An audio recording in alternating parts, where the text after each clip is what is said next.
First and foremost, I want to appreciate media. We've just concluded the 24th ordinary session of IBEC, which has been chaired by the Deputy President, His Excellency Honorable Rigathi Gachagua.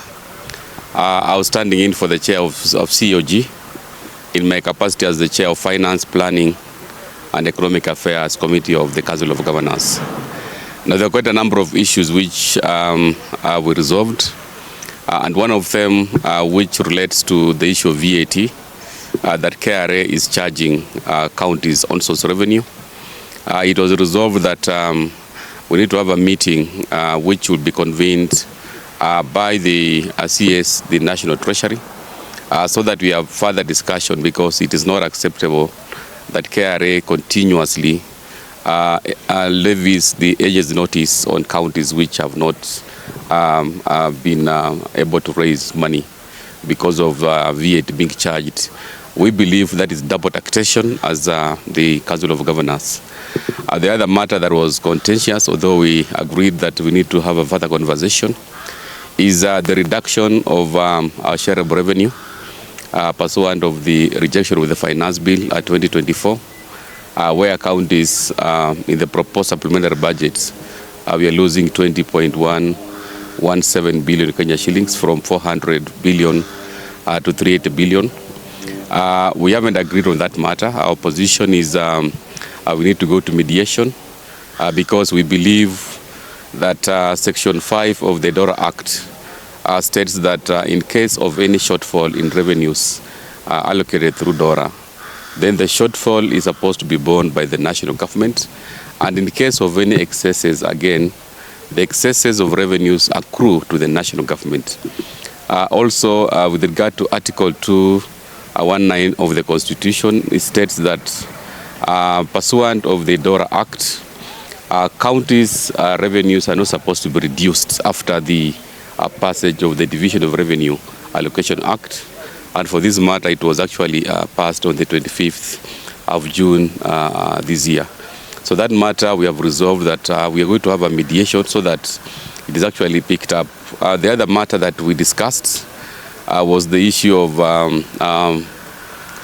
distribution and procurement of the subsidized fertilizer, which currently is being undertaken by the national government. This matter has been referred to the summit because our position is that agriculture being a devolved function, we need the procurement, distribution, and the last mile distribution of fertilizer being done by the counties. So the matter has ably been referred to the summit, which is chaired by the President. Those are some of the few issues we discussed. Of course, most of the cross-cutting matters on the bills, the Senate and the National Assembly has actually promised to fast-track all the bills which are relating to counties. Thank you.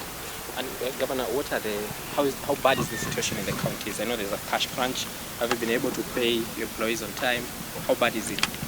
I just want to be on record to confirm here that the money relating to the June disbursement of 30.8 billion Kenya shillings was finally disbursed, although most of the accounts haven't accessed because of various challenges relating to the approvals by the control of budget, which one of the resolution has been that we need to have a meeting with the control of budget, a committee that will address the issues of approval so that we automate that process. With regard to the disbursement of the allocated amount for this financial year, we are in arrears for the month of June, or rather July and August. And because of the lack of the CARA, that is the County Allocation of Revenue Act 2024, which has not yet been approved by Senate, the Act mandates the National Treasury under the Division of Revenue Allocation Act to release up to 50%. So we've discussed, and really we have a legal framework for the release of the money.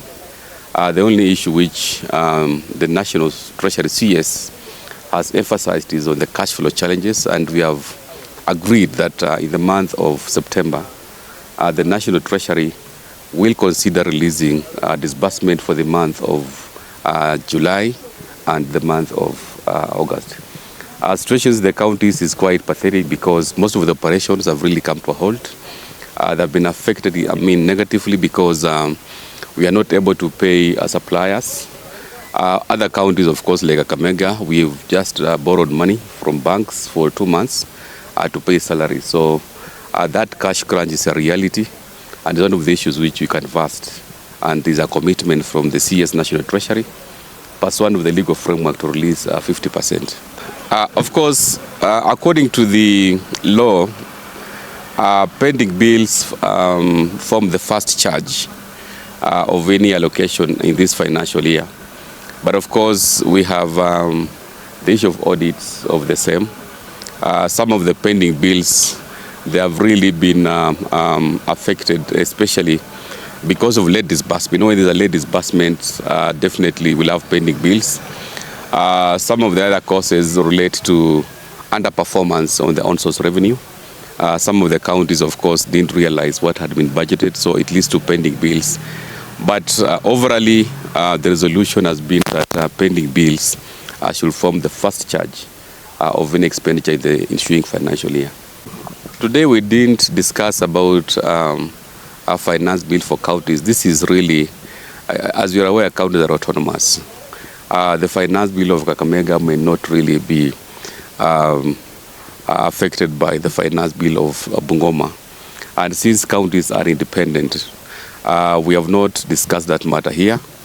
I would rather it's dealt with in their respective counties, but as of now, we have a legal framework that will facilitate disbursement of funds to counties up to 50%. When you look at the amounts for July and June, or rather July and August, because the finance bill was rejected, so we may not really talk about the amounts. The only logical amount will be the amount related to the last financial year, which is an average of 30 billion Kenya shillings per year. So we are talking about around 60 billion Kenya shillings.